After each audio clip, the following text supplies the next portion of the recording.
Following Hamas-led Operation Al-Aqsa flood in 2023, Iran celebrated the attack, but insisted it did not play a direct role. But within months, Israel crossed what Iran considered its red line. There were 2 rounds of direct exchanges between Israel and Iran in April and again in October 2024, after Israel's assassination of senior Iranian commanders as well as Hamas and Hezbollah leaders.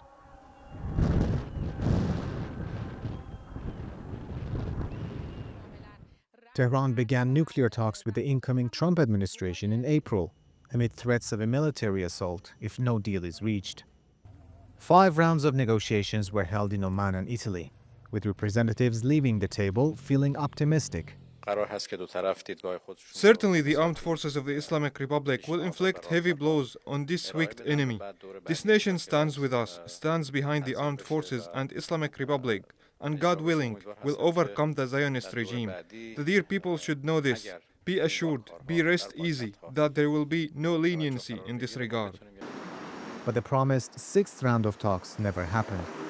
Just 2 days before a scheduled meeting in Oman, Israel launched a surprise attack on Iran. Tehran was caught off guard after several of its military leaders and nuclear scientists were assassinated. Both sides are expected to present their views on these proposals and solutions, and the next round of negotiations will be scheduled and held accordingly. I hope that if these solutions receive serious consideration in the capitals, we will be able to move into more detailed discussions in the next round. The brutal aerial war lasted 12 days.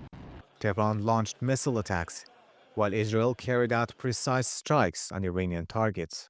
The conflict ended after the US entered the war, attacking Iran's nuclear facilities. Tehran responded with a missile strike on a US base in Qatar. Despite heavy losses, Iran's ability to enrich uranium survived. The war was seen as not only targeting military sites, but also as an attempt to shake Iran's political foundation. One of the objectives was to overthrow the government in Iran. They were banking on internal tensions and uprisings, the idea being that, as a result of foreign attacks and the blows inflicted on the government, people would rise up from within and accelerate the government's collapse. Israel is signaling that the war is not over. Prime Minister Benjamin Netanyahu has reaffirmed that his forces will strike the Iranian axis again.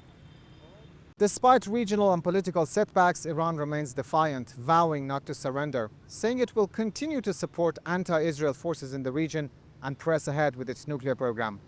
For many Iranians, the future is filled with rising tension and a high risk of more war.